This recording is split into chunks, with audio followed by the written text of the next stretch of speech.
యేసయ్య భక్తుడు ఉన్నాడు. ఇక్కడ మనం అపవిత్రమైన కార్యాలు చేయడానికి వీల్లేదు. ఇక్కడ మనం చెడ్డ మాటలు మాట్లాడడానికి వీల్లేదు. యేసయ్య బిడ్డలు ఉన్నారు. ఆ విధమైనటువంటి భయము మనుషుల్లో పుట్టించడానికి దేవుడు నిన్ను నన్ను లోకంలో పెట్టాడు. మీరు లోకానికి ఉప్పై ఉన్నారు. సత్క్రైస్తవుడున్న చోట భర్త మీద తిరుగుబాటు చేయడానికి భార్యలు భయపడాలి. సత్క్రైస్తవుడున్న చోట భార్య మీద చెయ్యేసి కొట్టడానికి, హింసించడానికి మగవాళ్ళు భయపడాలి. సత్క్రైస్తవుడున్న చోట లంచాలు పుచ్చుకునే వాళ్ళు గడగడలాడిపోవాలి. నీ చుట్టూ ఉన్నవాడు తప్పు చేయడానికి భయపడలేదంటే, నీ చుట్టూ ఉన్న వాళ్ళు తప్పు చేయడానికి భయపడకుండా యథేచ్ఛగా తప్పులు చేస్తున్నారంటే నీలోని ఉప్పు సారము చచ్చిపోయిందని అర్థం. ఆకారానికి ఉప్పులాగా తెల్లగా స్ఫటికములుగా ఉన్నది, కానీ నోట్లో వేసుకుంటే చప్పగా ఉంది. దాంట్లో ఉప్పు సారం లేదు. దాన్ని ఏం చేసుకుంటారు జనాలు? పెంట కుప్ప మీద పారేస్తారు. ప్రజల చేత అది కాళ్ళ కింద త్రొక్కబడుతుంది. అలాగైపోతుంది నీ బ్రతుకు. ఉప్పుగా ఉండాలి, లేకపోతే ఉప్పు సారము నువ్వు పోగొట్టుకోవద్దు. ఉప్పు సారము కలిగి నువ్వు లేకపోతే ఊరిగా చూపులకు మాత్రమే ఉప్పుగా ఉండి నాలుకకు ఉప్పు కాకపోతే నీ జీవితానికి విలువే ఉండదు. మొట్టమొదటి విషయం, ఏ రకమైన తప్పైనా జరగకుండా అడ్డుకుంటావు నీవు అని అర్థం. ప్రవర్తనలో తప్పు చేయకూడదు. అంతేకాదు, బోధలో కూడా తప్పు చేయకూడదు. సిద్ధాంతములో తప్పు చేయకూడదు. సేవలో తప్పులు చేయకూడదు. దైవజనుడు వాక్యమును బోధించేటప్పుడు తప్పు చేయకూడదు. సంఘమును పరిపాలించేటప్పుడు తప్పు చేయకూడదు. ఎందుకయ్యా అందరినీ గిల్లుకుంటావు అనవసరంగాను? ఇంతసేపు ఏదో అబద్ధాలు ఆడొద్దన్నావు, చెడ్డ మాటలు మాట్లాడొద్దన్నావు, బాగానే ఉంది. ఇప్పుడు పాస్టర్ల జోలికి పోతావు ఎందుకు అని మీరు అనుకోవచ్చు. ఎందుకంటే ఉప్పును కాబట్టి. Very simple. ఉప్పును కాబట్టి ఎక్కడ తప్పు జరిగినా అగ్గి మీద గుగ్గిలం అయిపోయి భగ్గున మండిపడతాను. బ్రదర్, మీరు చేసే బోధ తప్పు, మీరు సంఘాన్ని నడుపుతున్న విధానము తప్పు. వ్యక్తిగత జీవితం కానీ, సేవా జీవితం కానీ, ఉపదేశము కానీ, సిద్ధాంతము కానీ ఎక్కడైనా తప్పు అనేది కనబడితే వెంటనే ఖండించాలి. అందుకే దేవుడు మనలను భూమి మీద నిలబెట్టాడు. అంత ఈజీగా మనుషులని చుట్టూ యథాలాపంగా యథేచ్ఛగా తప్పులు చేస్తున్నారంటే నువ్వు పేరుకు మాత్రమే ఉప్పువు కానీ లోపల సారం లేదన్నమాట. రెండవ విషయం, నువ్వు లోకమునకు వెలుగై ఉన్నావు. నీవు వెదజల్లవలసిన మొట్టమొదటి వెలుగు సువార్త ప్రకాశము. సువార్త ప్రకాశము. 2 కొరింథీ పత్రిక 4వ అధ్యాయము 2 కొరింథీ 4:4 దేవుని స్వరూపి అయ్యున్న క్రీస్తు మహిమను కనబరచు the illumination of the gospel. సువార్త ప్రకాశము అన్నాడు. The gospel illumination. దానియేలు ప్రవచన గ్రంథం 12వ అధ్యాయం 3వ వచనాన్ని చూసినట్లయితే ఇలాగ వ్రాయబడి ఉన్నది: బుద్ధిమంతులైతే ఆకాశ మండలములోని జ్యోతులను పోలిన వారై ప్రకాశించెదరు. ప్రియులారా, జ్ఞానము అనే వెలుగు.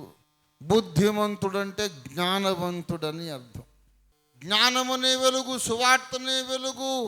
అలాగే దేవుడు మనకు నియమించిన సత్క్రియలు అనే వెలుగు మనం ప్రకాశించాలి. దేవుని బిడ్డలారా, సత్క్రియలనే వెలుగు మనం ప్రకాశించాలి. మత్తయి 5వ అధ్యాయం 16వ వచనం, 5:16 మనుష్యులు మీ సత్క్రియలను చూచి పరలోకమందున్న మీ తండ్రిని మహిమపరచునట్లు వారి ఎదుట మీ వెలుగును ప్రకాశింపనీయుడి. అంటే ఎలాగ టార్చ్ లైట్ ఆన్ చేసి పట్టుకొని నిలబడాలా వాడి దగ్గర? వారి ఎదుట మీ వెలుగును ప్రకాశింపనీయుడు అంటే ఎలాగ దీపం వెలిగించి పట్టుకోవాలా? మీ సత్క్రియలు అనే వెలుగును ప్రకాశించాలి.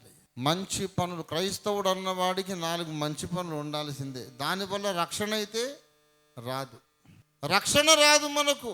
రక్షణ యేసు రక్తాన్ని బట్టి వస్తుంది, యేసయ్య కృపను బట్టి వస్తుంది. ఎవరినైనా మనం ఏదో ఆదరించినందుకు, ఓదార్చినందుకు దేవుడు మనల్ని పరలోకానికి తీసుకెళ్ళడు. బీద వాళ్లకు రూపాయి సహాయం చేసినందుకు దేవుడు మనల్ని పరలోకానికి ఏం తీసుకెళ్ళడు. కానీ రక్షింపబడినాము గనుక, ఆ రక్షకుని ప్రేమ మన గుండెల్లో ఉన్నది గనుక మనం తప్పక పేదలకు సహాయం చేయాలి. మనం రోడ్డు దాటేటప్పుడు, రోడ్డు మీద నడిచి వెళ్ళేటప్పుడు కళ్ళు లేని వ్యక్తి, పాపం ఒక ఆయన అంధుడు రోడ్డు దాటడానికి ప్రయత్నం చేస్తున్నాడు అనుకోండి, ముసలి వాళ్ళు ప్రయత్నం చేస్తున్నారు అనుకోండి, ఎన్ని పనులున్నా ఆగాలి, వాళ్ళని చేయి పట్టుకొని జాగ్రత్తగా రోడ్డు దాటించి వెళ్ళాలి. చిన్న చిన్న పనులు, నీకేమి లక్షలు ఖర్చు కావు. ఆర్టీసీ బస్సులో నిలబడ్డాం, మనం కూర్చొని దుక్కలాగా బాగున్నాం. మనం ఒక ముసలాయనో పాపం సీట్ దొరక్క వణుకుపోతూ నిలబడ్డారు. లేచి నిలుచుంటే వాళ్ళకి సీటు ఇవ్వాలి. ఏమి నువ్వు కుర్రోడివి, నీకేం తక్కువ, నిలబడవచ్చు. ఆ ముసలాయన పాప నిలబడలేకపోతున్నాడు. చిన్న చిన్న గెస్చర్స్, చిన్నవి మనం చేసినందువలన దేవుడు మహిమపరచబడతాడట. మీ సత్క్రియలను చూచి జనం ఏం చేస్తారు చెప్పండి? ఏమండి, దయచేసి మత్తయి 5వ అధ్యాయం 16వ వచనం, మనుషులు మీ సత్క్రియలను చూచి పరలోకమందున్న మీ తండ్రిని మహిమపరచునట్లు మన మాట తీరు బాగుండాలి. కష్టములు ఉన్న వాళ్ళకు సహాయం చేసే వాళ్ళమై ఉండాలి. అదే సమయంలో దేవుడు మనకిచ్చిన జ్ఞానాన్ని మనము ప్రకాశింపజేస్తూ ఉండాలి.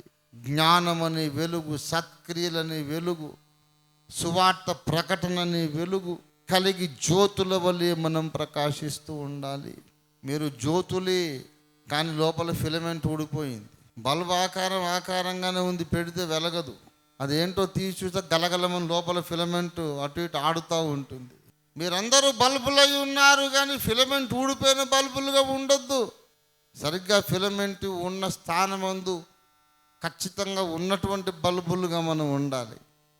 దేవుని జ్ఞానము చేత నింపబడాలి అండి. దేవుని సువార్తను ప్రకటిస్తూ ఉండాలి. లేకపోతే ఆకారానికే బల్బు కానీ పెడితే మాత్రం వెలగదు. పేరుకు మాత్రం ఉప్పు, పేరుకు మాత్రం బల్బుగా మనం ఉండొద్దు. మనం ఒక తీర్మానం చేద్దాం, ప్రభువా నేను నిజమైన ఉప్పుగా, నిజమైన వెలుగుగా నేను ఉంటాను, నాకు సహాయము చేయండి అని మనం ప్రభువుని అడుగుదాం. నీ ఉప్పుగా ఉండడం, నీవు వెలుగుగా ఉండడం సర్వలోకమునందు వ్యాపించాలి. నీ ఉప్పు సారము సర్వలోకానికి వ్యాపించాలి. నీలోని జ్ఞాన వెలుగులు సర్వలోకానికి వ్యాపించాలి. లోకము నీ పొలము, నీ ఊరు కాదు. మనం ప్రార్థన చేద్దాం, ప్రభువా నన్ను తీసుకెళ్ళు, విస్తరించి నన్ను వాడుకో ప్రభువా అని ప్రార్థన చేద్దాం. అందరము తలలు వంచి ప్రార్థించుకుంటూ ముగించుకుందాం. ప్రేమ కలిగిన మా మహాపరిశుద్ధ తండ్రి, జీవము కలిగిన మా మిక్కిలి గొప్ప దేవా, నీకు వందనాలు, స్తుతులు, స్తోత్రం చెల్లిస్తూ ఉన్నాము. స్వామి, ఈ 4 దినముల సర్వసత్య మహాసభలలో తొలి దినాన మీరు మాకు ఉపదేశం చేసిన ప్రారంభ పాఠము కొరకు నీకు వందనాలు చెల్లిస్తున్నాము. అవును మా తండ్రి, ఎవరైతే ప్రత్యక్షత కలిగి ఉన్నారో వారే నీ మందిరంలో రాళ్ళు అవుతారని, ప్రత్యక్షతని బండ మీదనే సంఘమును కడతావని మాకు ఈ దినాన తెలియపరిచినందుకు నీకు వందనాలు. జనసమూహాలు మిమ్మల్ని వెంబడిస్తున్నప్పటికీ కన్నీటి లోయల్లో, కష్టదశలో నేను నమ్మకముగా వెంబడించిన వారి కోసం నీవు నోరు తెరచి నీ మర్మములు ఉపదేశించే వాడివి కనుక నీకు వందనాలు. కొండ ఎక్కడానికి ఇష్టపడే శిష్యులుగా మమ్మల్ని ఉంచండి. మీరు మాట్లాడుచుండగా వినడానికి చెవి, గ్రహించే జ్ఞానము మాకు ఇచ్చినందుకు నీకు వందనాలు. అగాపే సంపూర్ణ సువార్త సహవాస సంఘములన్నిటిలోనూ ఉన్నటువంటి ప్రతి ఒక్క బిడ్డను నిజముగా లోకానికి వెలుగుగా మీరు చేయండి, లోకానికి ఉప్పుగా చేయండి. నీ ప్రజలున్న చోట ఏది మరుగు కాదు, నీ ప్రజలున్న చోట ఏది చెడిపోవటానికి వీలు లేదని లోకము గ్రహించి నిన్ను మహిమపరచుటకు సహాయము చేయమని యేసునామమున వేడుచున్నాము తండ్రి, ఆమేన్. మరిన్ని వివరములకు మమ్మల్ని సంప్రదించండి. మా చిరునామా ఓఫిర్ మినిస్ట్రీస్, LIG 86/1, 3వ phase, KPHP colony, Kukatpally, Hyderabad 500072. మా ఫోన్ నంబర్స్ 9908773008, 9177092230. మా వెబ్సైట్ www.ophirministries.org. మా ఇమెయిల్ satyvedasaram@ophirministries.org.